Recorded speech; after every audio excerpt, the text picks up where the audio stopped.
Hello, good morning. Maayong buntag sa inyong tanan.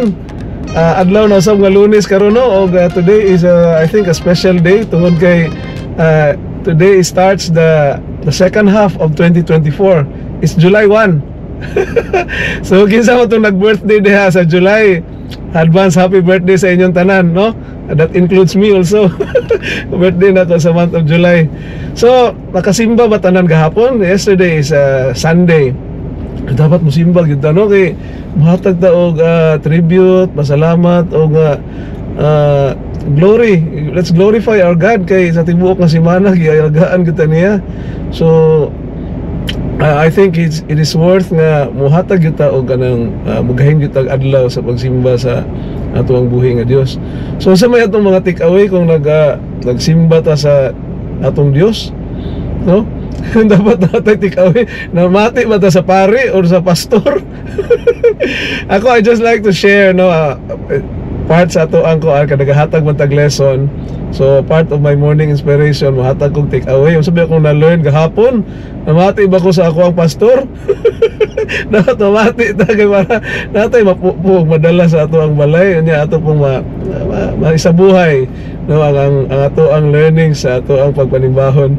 So ang ako ang learnings gahapon is that dili nato limitahan ang kakayahan sa Dios ug mo follow ra jud ta sa iyang leading. Salamat de Pastor Roel Harabi sa paghatag sa imuhang mensahe kagahapon. So mo ni ang number 1 ako nga nakuha sa imuhang mensahe.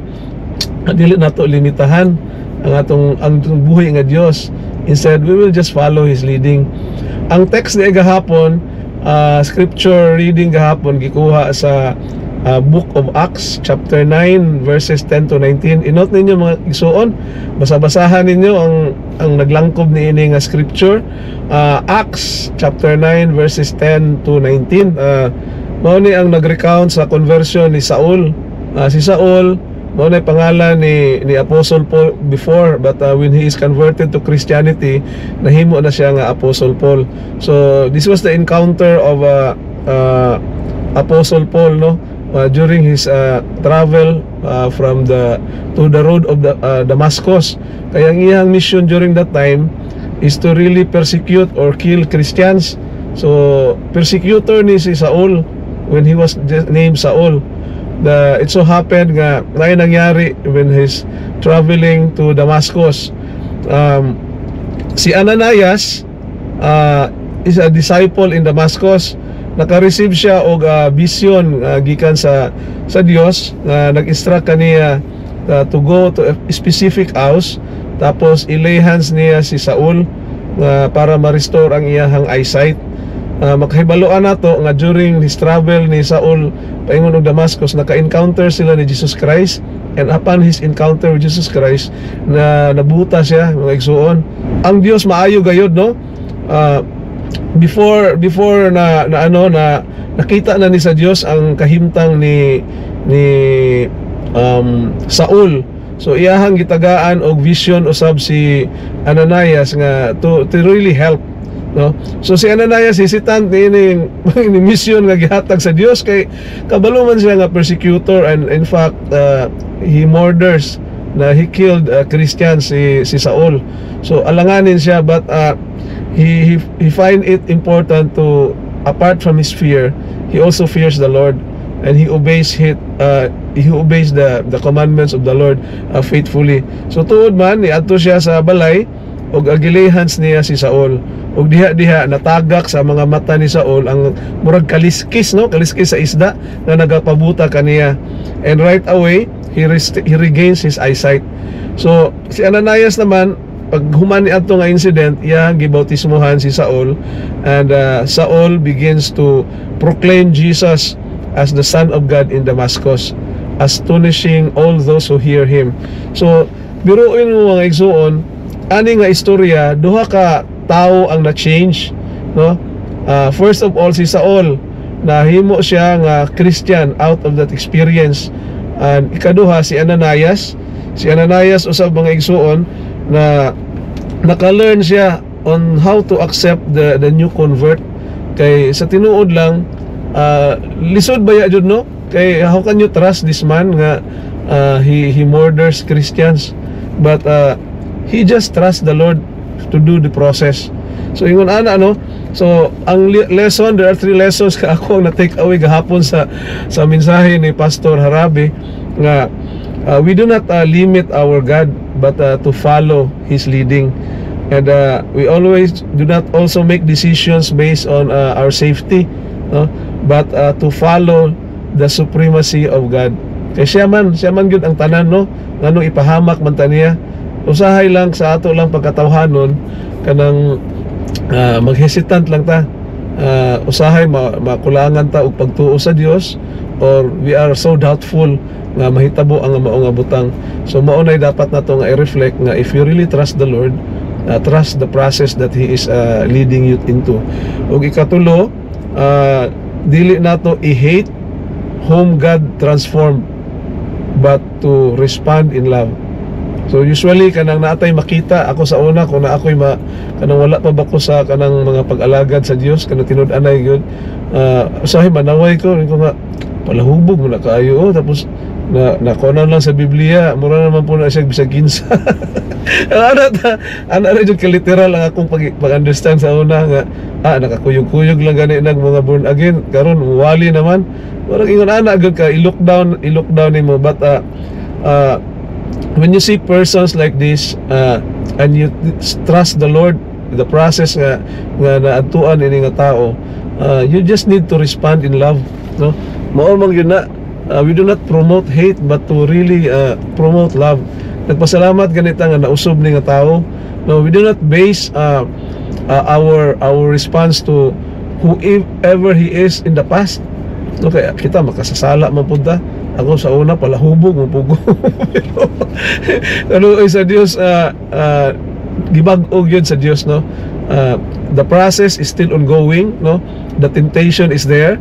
Naara man yun ng mga ilimnon din ha, mga sigarilyo, kaya kung sigarilyo man pugo sa una, but you just trust the Lord in the process, no? Nga dili gyud ta matintal, no?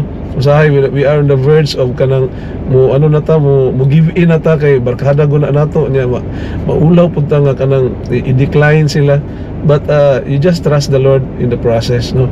Mao man usab kita nga mga Kristiyanos o katong naagyod sa mga pag-alagad, we will respond to that person with love, no? Higugmaon gyud nato kay sa tinuod lang wala man pud moani si Jesus Christ para sa mga nangaayo na, niari man siya para sa mga masakiton o kita nga mga nasipyat, no? Those who are law breakers, apil man ta sa masakiton, no? Kay kung niari pa si Jesus Christ para sa nangaayo na, dili lang ta siya magpakamatay sa cross.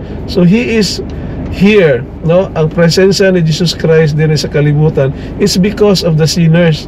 No, nya kita parte man ta sa mga makasalanan sa mundong ibabaw. So it's not too late, my dear friends, no, to really change and have trust in the Lord. Kaya pagyud nga bag-ohon sa Dios ang tao, no? Kay tungod kay gihigugman man niya ang tao sa John 3:16, no? Mga niari siya sa kalibutan, mga nagpakamatay siya sa cross, okay, as a ransom para sa ato ang mga makasasala. So mao ra tong mga igsuon, no? Taas gud ako ang nakuha nga take away out of our pastor's sermon yesterday.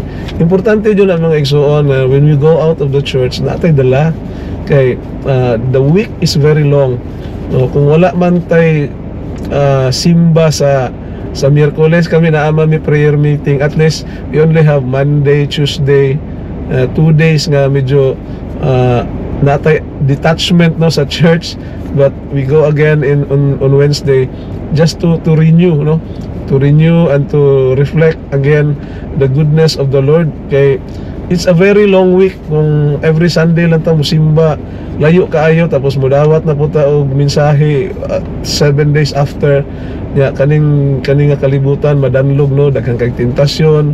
So it is better to really maminaw ta, i-understand na to ang sermon, kinsa may nagdumala ni ana, mapari man, mapastor or maimam. It's really a good thing to really have a takeaway of the messages, kay sa para ra man na sa ato what for nga nag-adto man ta og simbahan para just to show and to be seen. But the most important mga igsoon is that you learn the process, you learn something out of it. It's for your own good, it's for your own good of your family also. It's your own good of your soul, no? In the end, ikaw man gihapon ang benepisyo ni ana, no, especially sa mga heavenly na mga returns. So daghang salamat mga igsoon. I have taken 8 minutes of your time, but ang pinaka-importante, no, ang mga shout out. Salamat day kaayo sa mga nag-attend gyud, no, sa amo ang mga vlog adtong Sabado. Grabe dito mi sa Fishport, dagkuha kay isda, no. Og along with that, daghan ang nag-view, napag yung nag-share, tapos nag-request sila nga magpa-shout out. So number 1, salamat kaayo sa Jensen Fishport. Namin na-meet dito nga vlogger pod si Boy Burit. So salamat kayo sir, ingon niya, welcome kayo madam, balik-balik pohon. O kay si Ate Dimes man ninyo ang kusog kayo ng interview dito. Gilupig ko mga igsoon, no? Halos wala ko maistorya tungod sa kadagko sa isda. So nakalimot na ko sa uban ako sultihon, pero salamat kay sa akong asawa kay tanan gyud nga process iyang giadtuan, no? Gikan sa paglimpyo sa isda, unsa may presyo, ang paghipo sa mga hasang, sa mga tinai, hangtod na sa pagbalot, pagpackaging. Salamat ra pud kay ingon ana gyud ka inquisitive ako ang asawa. So daghan sa mong nakatunan, no, nakatunan sa amo ang vlog pag adto namo dito sa kuan sa sa Fishport. Okay, so ang next ang amo jud nga natunay nga sige jud siya tan-aw, no, nagahatag pag-advise, si Ma'am Rain de la Torre Recopilacion. Ma'am, salamat kayo for your continued support og pag-share po nimo sa among video. One day pa lang niabot na 1.4k views. Salamat, and salamat po sa uban nga nag-share, no, daghan pang lain nga nag-share. Si Ma'am Shutokil Morina Levy, keep safe po, taga Dumaguete ni. Si Ma'am Mary Ann Nationalis, siya po ang nag-lead sa MOA sa pagpasok sa Fishport. O salamat po kay gibayaran minimum ma'am free sa uulitin. So Ma'am Mary Ann Corlinares Nationalis, ma'am, thank you so much. Kauban na mo ni sa simbahan. Si Ma'am Fleur G Vlogs, I love to see a couple like you, ma'am. Salamat kay ma'am for inspiring us. Imong pagtan-aw sa mo ingon ani di ay. So thank you, ingat po. Okay, kinsa pa si Ma'am Ingit Tera o si Ma'am Carol, ma'am. Salamat sa continued nimo nga pag-tan-aw sa among mga vlogs. God bless you. Amping dia sa gawas, ma'am. Si Ma'am Elsie Anunas, kauban ako ni sa RFM sa una. Wow, nakalaag sila sa Fishport. So salamat kay ma'am sa pagtan-aw nimo sa among mga vlogs. Si Ma'am Luisa Anunay, hello po Kuya Bong, God bless po. Maraming salamat po sa continued support. I've seen her on several vlogs na nagatanaw gyud siya kanamo. Ma'am Imelda Salinas, good morning Sir Bong and Ate Dimes, happy Sunday and God bless. God bless you too, ging, no? Salamat kayo sa imong continued support. Si Ma'am Stella Guerrero, Ma'am Stella Guerrero, keep safe everyone. So salamat kayo ma'am. I'm hoping ang imong business decorations sa mga events will prosper, God willing. Salamat kayo ma'am sa continued support. Si Ma'am Rosemary Mokite Grisales, hi Ros. Unta maayo na ng panakit-sakit sa imong lawas o mo report na karong gabi. God bless you always. Regards ni Kuya. Si Sir Richly D. Aves o Dumaguete ni, kauban ni Dime sa una sa trabaho. Iyon siya makalingaw and very informative. So salamat kaayo sir na sa imong appreciation sa among vlog sa Fishport. Si Ma'am Esther Hirasol, silingan na mo ni. Hello Dimes and Bong, good morning. Good morning din da Esther. Keep safe, no? Amping kanunay sa itong panglawas kaya sige ulan-ulan, no? Dali ra kitang sipunon. Kinsa pa may lain, si Ma'am Ampong. Ma'am Ampong, continue sa paayo din ninyo, no? Naman si Sinsin walalay sa imuha. Si Ma'am Pearl Diana, shout out, good morning Lods. Ingat po kayo. Ma'am, good morning Ma'am Pearl Diana. O si Ma'am Maria Kenneth Hente Arsiaga. Good day po, Sir Bong. Good day Day Kenneth. Best regards sa itong mga kauban diya sa Gentuna. Dubay-ubay gini, no? Si Nazi Farm Amping Lods. Shout out kay Sky Travelers. God bless po. Si Ma'am Carol Amping po, Amping mo kanunay, sir. O napaisa si Alona 4th year, ma'am. Sa Canada ni siya. Classmate na ko gini siya. So sabi niya, enjoy. So salamat, ma'am, sa pag-view sa among mga vlogs. Vlogger man po ni si Ma'am Alona. Ang iyahang expertise ani kanang mga breastfeeding program kay usama ni siya ka nurse. So you might as well check her vlog also, her Facebook account, Alona 4th year.